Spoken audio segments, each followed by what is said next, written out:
Hello दोस्तों, मैं वेद प्रकाश आपके अपने यूट्यूब चैनल प्रकाश स्टडी में आपका स्वागत करता हूं।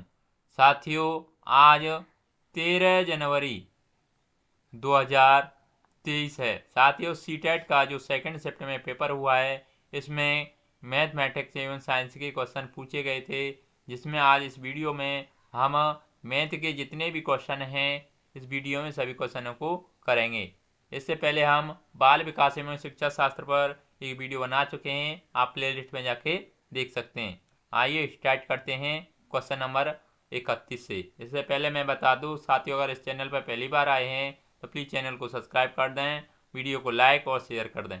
क्वेश्चन नंबर 31 में ये सवाल दे रखा है, इसे आपको सॉल्व करना है और सॉल्व करके ये नीचे 4 ऑप्शन दे रखे हैं, ये 4 ऑप्शन में से कौन सा सही आंसर होगा ये आपको बताना है। साथियों, इस सवाल को सॉल्व करने पर ये अंडर रूट में दे रखी है, अंडर रूट खोलने पर और ये संख्या करने पर दोनों का इंटू करने के भाग देने पर इसका सही आंसर ऑप्शन नंबर तीसरा सही हो जाएगा, यानी 132 सही उत्तर होगा इसका। अगला नेक्स्ट क्वेश्चन, क्वेश्चन नंबर 32 में ये संख्या दे रखी है, यदि x इक्वल टू माइनस के 2/3 तथा y इक्वल टू माइनस के 3/4 है तो x माइनस वाई का inverse plus x inverse minus y inverse कोष्टक बंद, यानी इसका भी इन्वर्स बराबर है। साथियों, इन्वर्स का मतलब होता है, जैसे x का इन्वर्स दे रखा है तो इसका मतलब होता है 1/x। तो यही आपको ऐसे करके ये आपको सॉल्व कर लेना है पूरा। साथियों, सॉल्व करने पर इसका सही आंसर आपको कमेंट बॉक्स में बताना है, इसका सही आंसर क्या होगा। इसमें लिखना है कि 32 का सही आंसर ये होगा। अगला क्वेश्चन देख लेते हैं, क्वेश्चन नंबर 33 में पूछा है, यदि a बराबर 360 और b बराबर 900 है तो a और b का एलसीएम और डिवाइड करना है उसमें a और b का एचसीएफ के बराबर, यानी ये आपका a और b का एलसीएम बट्टे एल सी और m और a और b का एचसीएम एच सी एम, ये आपको निकालना है लासापा बट्टे मासापा। और a की जगह पे हमें कितना दे रखा है 300 और b की जगह पे दे रखा है हमें 900। 300 और 900 का एलसीएम निकालना है, 300 और 900 का एलसीएम, और उसके बाद में आपको 300 और 900 का एचसीएफ ये निकालना है आपको। साथियों, इसको सॉल्व करने पर इसका सही आंसर ऑप्शन नंबर चौथा सही हो जाएगा, यानी इसका 10 आंसर आएगा। अगला क्वेश्चन देख लेते हैं, क्वेश्चन नंबर 34 में पूछा है, यदि 6 अंकों की एक संख्या 43x 42 82y ये आपकी 72 से विभाजित है तो 2x माइनस वाई का मान क्या होगा। साथियों, आपको 72 से भागित है, इसमें 72 देखिए आप किस किस के गुणनखंड के बीच में आ रही है, 8 निम्मा 72, 8 और 9, यानी ये संख्या आपकी 8 से भी डिवाइड होनी चाहिए ये संख्या पूरी, और 9 से भी डिवाइड होनी चाहिए। तो इसमें देखते हैं 4 3 x 8 2 और y दे रखा है, तो ऐसी क्या संख्या इसमें पीछे आनी चाहिए, यानी 8 से पूरी तरह विभाजित हो। इकाई का अंक कितना आना चाहिए, इकाई का अंक या तो पीछे 00 आ रही हो, या इसमें 8 से ऐसा हो कि कोई संख्या ये पूरी डिवाइड हो जाए। 8 या 24, 16 हो नहीं सकता है, 8 24 यानी 4 भी हो सकता है यहाँ पर। देखते हैं 4 और 2 6, 8 और 6 कितने हो गए 14, 14 15 16 17 18 19 20 21, 21 देखते हैं ये आपका कितने 9 से भागित है, नहीं है, ये नहीं होगा आपका, 4 नहीं होगा वाई की जगह पर। 8 जो अच्छा को 32, 8 5 40, 8 6 48, ये देखते हैं ये कितने से डिवाइड हो सकता है। यहाँ पे कोई सम संख्या आएगी और उसके बाद में आपको इसमें 9 से ऐसा करेंगे, इनको सभी को जोड़ के 9 का डिवाइड कर देंगे और उसमें देखेंगे ये दोनों संख्या विभाजित हैं, फिर ये एक्स और वाई का मान इसमें रखेंगे और इसके बाद में जो आंसर आएगा, ये नीचे 4 ऑप्शन दे रखे हैं, इसका सही आंसर ऑप्शन नंबर 34 का सही आंसर ऑप्शन नंबर पहला हो जाएगा, यानी 8 आंसर आने वाला है इसका। अगर साथियों अगर नहीं फिर भी सॉल्व नहीं होता है तो मेरे को बताएं, इसे मैं सॉल्व करके आपको बता दूंगा। क्वेश्चन नंबर 35 में ये आपको दे रखा है, मैंने अभी बताया था कि इनवर्स का मतलब क्या होता है। जैसे आपको 3/4 लिखा हुआ है, इस पर आपको माइनस ये इनवर्स ऐसे दे रखा है, ये घात दे रखी है, तो इसे हम क्या करेंगे 4/3 और ये आपकी घात 3 हो जाएगी, ये हो जाएगा आपका। तो इसे सॉल्व करेंगे, इसका सही आंसर क्या होगा साथियों, मैं इसे सॉल्व करके बता देता हूँ। ये लिखा हुआ है संख्या, ये संख्या लिखी हुई है, तो मैंने अभी बताया था, इसे लिख लेंगे हम 4/3 के क्यूब इंटू 3/8 और इसका डिवाइड दे रखा है, ये हो जाएगा 1/3 का स्क्वायर बट्टे ये हो जाएगा 2/3 का स्क्वायर इंटू 3/4 का क्यूब, 3/4 का क्यूब, तो इसे ये हम कर लेंगे, इसे 4/3 इंटू 3/8 इंटू ये आपका क्यू है और ये आपका 1/3 का स्क्वायर हो जाएगा बट्टे ये हो जाएगा आपका 2/3 और इंटू 3/4 का क्यू। साथियों इसे आप सॉल्व कर लेंगे, मैं सॉल्व करके बता दूंगा, अगर नहीं होता है फिर भी तो इसका 35 का सही आंसर आपका ऑप्शन नंबर तीसरा आएगा, यानी इसमें 16 आंसर आने वाला है। अगला क्वेश्चन देख लेते हैं, क्वेश्चन नंबर 36 में पूछा है 25x + y का whole square minus 36x - 2y का होल स्क्वायर के गुणनखंडों में से एक गुणनखंड है। नीचे 4 ऑप्शन दे रखे हैं, ये आपको सॉल्व करके बताना है। 36 का सही आंसर क्या होगा साथियों, 36 का ऑप्शन नंबर सेकंड सही हो जाएगा, यानी 17y - x इसका आंसर होगा। अगला क्वेश्चन देख लेते हैं, क्वेश्चन नंबर 37 में ये संख्या दे रखी है, इसे सॉल्व करने पर ये बराबर होगा। नीचे 4 ऑप्शन दे रखे हैं, साथियों इस सवाल को सॉल्व करना है आपको। इसका सही आंसर ऑप्शन नंबर 37 का तीसरा सही हो जाएगा, यानी x + 1। अगला नेक्स्ट क्वेश्चन नंबर 38 में ये सवाल दे रखा है, यदि 5x - 6 कोष्टक में x + 1/30 = 1/3 x + 1 है, तो 5x + 6 का मान क्या है। नीचे 4 ऑप्शन दे रखे हैं, इनको पढ़ के सही आंसर आपको बताना है। क्वेश्चन नंबर 38 का सही आंसर क्या होगा साथियों, 38 का right answer option number second हो जाएगा, यानी 4 आने वाला है इसका आंसर। अगला नेक्स्ट क्वेश्चन देख लेते हैं, क्वेश्चन नंबर 39 में निम्न गुणनफल में अचर पद क्या है। आपको अचर पद ज्ञात करना है। ये नीचे 4 ऑप्शन दे रखे हैं, यानी क्वेश्चन दे रखा है 2x² - 3x - 9/x into 7/x - x। इसे सॉल्व करने पर सही आंसर क्या आएगा। 39 का सही आंसर ऑप्शन नंबर सेकंड हो जाएगा, या -12। अगला क्वेश्चन नंबर 40 में पूछा है, किसी वस्तु को इसके अंकित मूल्य पर 15% की छूट देकर बेचने पर एक दुकानदार को फिर भी 19% लाभ प्राप्त होता है।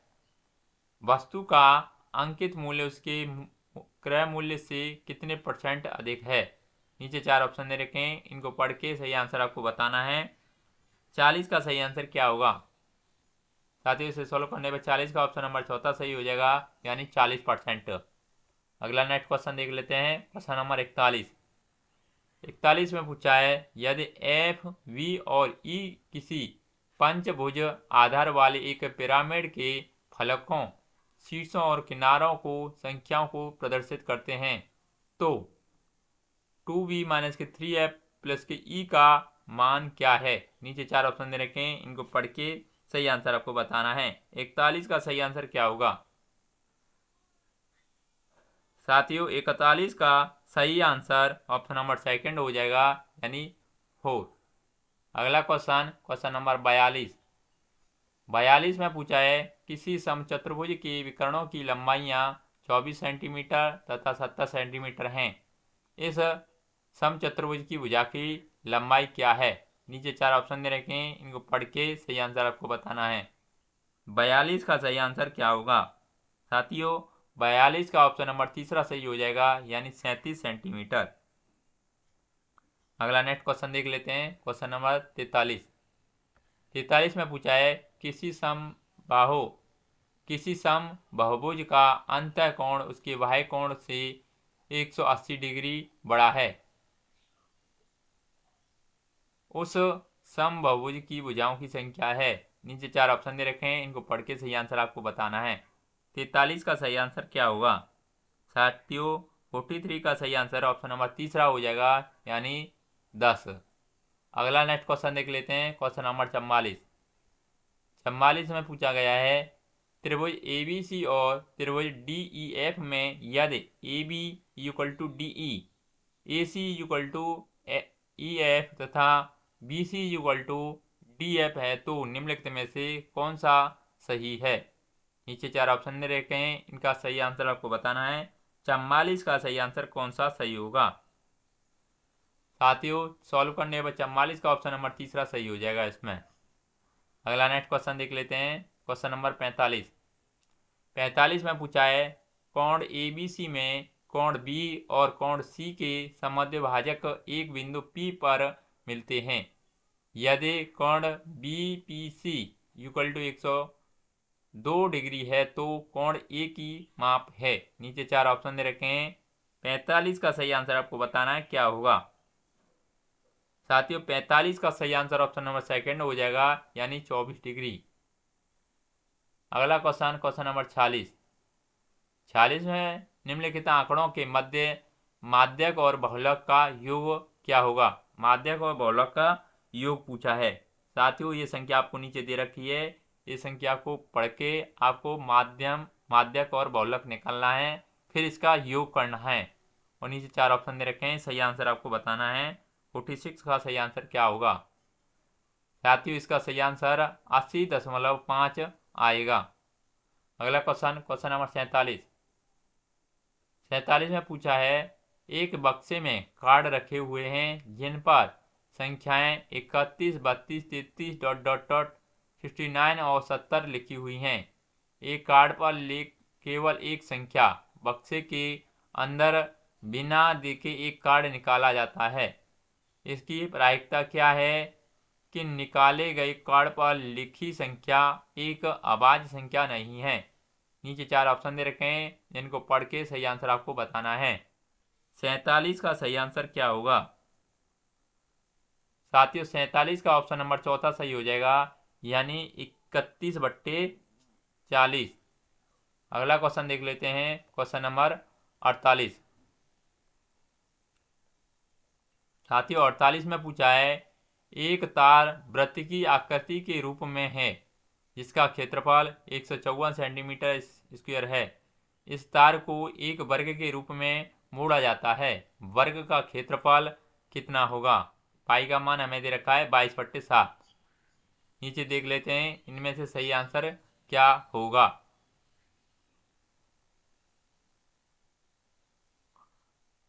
साथियों। इसमें पाई का मान पूछा है और क्षेत्रफल दे रखा है। क्षेत्रफल निकालने के लिए पाई का, यानी ये आप देखते हैं 11 से डिवाइड है या नहीं है, कोई संख्या है 11 से के लिए ये देखते हैं इसमें पहला और दूसरा, यानी इसका योग कितना हो रहा है 5 हो रहा है और 4, 5 और 4 ये संख्या आपकी या तो 0 हो या आपकी 11 हो, यानी 11 से डिवाइड हो। ये देखते हैं 5 और 1 7 10 6 ये भी नहीं है, ये 100 ये भी नहीं है, और ये देखते हैं ये यानी 1 1 2 2 -2 यानी ये 0 हो जाएगा। साथियों इसका सही आंसर ऑप्शन नंबर चौथा ही होगा, यानी 48 का सही आंसर क्या होगा? 48 का ऑप्शन नंबर चौथा सही होगा। साथ ही उसमें देखेंगे, क्योंकि इसमें पाई आएगा, क्षेत्रफल पूछा है, क्षेत्रफल में पाई जरूर आएगा। पाई में आपका 11 होता है। 11 में ऐसा देखते हैं संख्या कि ये 11 और 0 करने पर अगर इन दोनों का तीनों संख्याएं जैसे 1, 2 और 1 यानी विषम संख्या और सम संख्या का देखते हैं, इसमें यो कितना होना चाहिए, 0 होना चाहिए, या इनका अंतर 11 से डिवाइड होना चाहिए, ये देखते हैं। अगला क्वेश्चन देख लेते हैं, क्वेश्चन नंबर 49।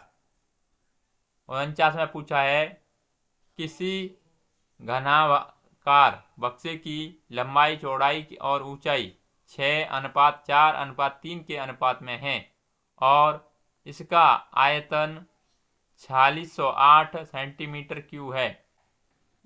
इसका पार्श्व पृष्ठीय क्षेत्रफल सेंटीमीटर स्क्वायर में बताना है। नीचे 4 ऑप्शन दे रखे हैं, इनका सही आंसर बताना है। 49 का सही आंसर क्या होगा? साथ ही 49 का सही आंसर ऑप्शन नंबर 4 सही हो जाएगा इसमें। अगला क्वेश्चन देख लेते हैं, क्वेश्चन नंबर 50। 50 में पूछा है एक लंबवृत्तीय बेलन का आयतन 396 सेंटीमीटर क्यूब है और उनकी ऊंचाई 14 सेंटीमीटर है। बेलन का वक्र पृष्ठीय क्षेत्रफल सेंटीमीटर स्क्वायर में क्या है? पाई का मान हमें 22/7 दे रखा है। बेलन का वक्र पृष्ठीय क्षेत्रफल याद करना है। तो देखिए ये नीचे 4 ऑप्शन दे रखे हैं, इनको आपको पढ़ के सही आंसर आपको बताना है। इसमें साथ ही फॉर्मूला लगा लेंगे बेलन का वक्र पृष्ठीय क्षेत्रफल का और इसे सॉल्व करके सही आंसर देखते हैं क्या होगा। इसका सही आंसर ऑप्शन नंबर 2 हो जाएगा, यानी 264 सही आंसर आएगा। अगला क्वेश्चन, क्वेश्चन नंबर 51। 51 में पूछा है गणित में निम्नलिखित में से कौन से शिक्षण अधिगम संसाधनों का उपयोग दृष्टिबाधित विद्यार्थियों के लिए नहीं किया जा सकता? नीचे 4 ऑप्शन दे रखे हैं, इनको पढ़ के सही आंसर आपको बताना है। 51 का सही आंसर क्या होगा? साथ ही सॉल्व करने पर इसका सही आंसर जियोजेब्रा आएगा। अगला नेक्स्ट क्वेश्चन, क्वेश्चन नंबर 52। 52 ने पूछा है राष्ट्रीय पाठ्यचर्या रूपरेखा 2005 के अनुसार निम्न में से कौन सी ह्यूरिस्टिक स्वतः शोध प्रणाली का उपयोग करके अंकगणित पढ़ाने का एक उदाहरण है? नीचे 4 ऑप्शन दे रखे हैं, इनको पढ़ के सही आंसर बताना है। 52 का सही आंसर क्या होगा? साथ ही 52 का ऑप्शन नंबर 2 सही हो जाएगा, यानी जोड़ने, घटाने या गुणा करने के लिए संख्या को 10 से निकटतम गुणज में पूर्णांकित करना। अगला नेक्स्ट क्वेश्चन देख लेते हैं, क्वेश्चन नंबर 53। 53 में पूछा है निम्नलिखित में से कौन सी विधि उपागम गणित शिक्षण के संबंध में नहीं है? नीचे 4 ऑप्शन दे रखे हैं, इनको पढ़ के सही आंसर आपको बताना है। 53 का सही आंसर क्या होगा? साथियों 53 का सही आंसर ऑप्शन नंबर 2 हो जाएगा, यानी रटकर याद करना, यानी रिटांत। अगला क्वेश्चन, क्वेश्चन नंबर 54। 54 में पूछा है निम्नलिखित में से कौन सा कथन मूल्य आधारित गणित शिक्षा का सबसे अच्छा वर्णन है? नीचे 4 ऑप्शन दे रखे हैं, इनको पढ़ के सही आंसर आपको बताना है। 54 का सही आंसर क्या होगा? साथियों 54 का ऑप्शन नंबर 3 सही हो जाएगा, यानी मूल्य आधारित गणित शिक्षा सामाजिक, सांस्कृतिक और राजनीतिक मूल्यों को स्वीकारते हुए शिक्षण अधिगम प्रक्रिया में इन मूल्यों का समावेश करती है। इसका सही आंसर ऑप्शन नंबर 3 हो जाएगा। अगला नेक्स्ट क्वेश्चन देख लेते हैं, क्वेश्चन नंबर 55। 55 में पूछा है गणितीय निर्देशन यानी मॉडलिंग के लिए निम्नलिखित में से कौन सा क्रम यथोचित है? नीचे 4 ऑप्शन दे रखे हैं, इनको पढ़ के सही आंसर आपको बताना है। क्वेश्चन नंबर 56 का सही आंसर क्या होगा? साथियों 56 का सही आंसर ऑप्शन नंबर 3 हो जाएगा, यानी गणितीय निदर्श वास्तविक जीवन की समस्या वास्तविक दुनिया में हल, यानी गणितीय हल कहलाएगी। अगला क्वेश्चन नंबर 54। क्वेश्चन नंबर 56 में पूछा है गणित की एक कक्षा में विषय समांतर चतुर्भुज के पूर्ण होने के बाद एक विद्यार्थी कहता है वर्ग एक आयतन भी है, यह आयत एक विशेष प्रकार का समांतर चतुर्भुज है।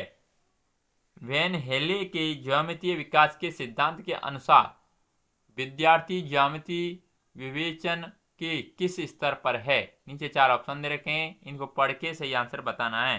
क्वेश्चन नंबर 56 का सही आंसर क्या होगा? साथियों 56 का सही आंसर ऑप्शन नंबर तीसरा हो जाएगा, यानी स्तर सेकंड संबंध पहचानना है। अगला नेक्स्ट क्वेश्चन नंबर 57 में पूछा है निम्नलिखित में से कौन सा आंकड़ों का सेट पाई चार्ट वृत्त आलेख का उपयोग करके प्रदर्शित नहीं किया जा सकता है? नीचे 4 ऑप्शन दे रखे हैं, इनको सही आंसर आपको बताना है। 57 का सही आंसर क्या होगा? साथियों 57 का सही आंसर ऑप्शन नंबर पहला हो जाएगा, यानी एक दिन में तापमान में हुए बदलाव का रिकॉर्ड। अगला क्वेश्चन नंबर 58 में पूछा है निम्नलिखित में से किसमें संख्याओं का सामान्यीकरण और अर्थपूर्ण चिन्हों के उपयोग के साथ अवकलन करना सम्मिलित है? नीचे 4 ऑप्शन दे रखें, इनको पढ़ के सही आंसर आपको बताना है। 58 का सही आंसर क्या होगा? साथियों इसका सही आंसर ऑप्शन नंबर सेकंड हो जाएगा, यानी बीजीय सोच। अगला क्वेश्चन नंबर 59, इसमें पूछा है निम्नलिखित में से कौन सा समानुपातिकता का उदाहरण नहीं है? नीचे 4 ऑप्शन दे रखे हैं, इनको पढ़ के सही आंसर आपको बताना है। 59 का सही आंसर क्या होगा? इसका right answer option number second हो जाएगा, यानी रवि की माता की वर्तमान आयु रवि की आयु से दोगुनी है, इसलिए जब रवि 30 वर्ष का होगा तो उसकी माता की आयु 60 वर्ष हो जाएगी।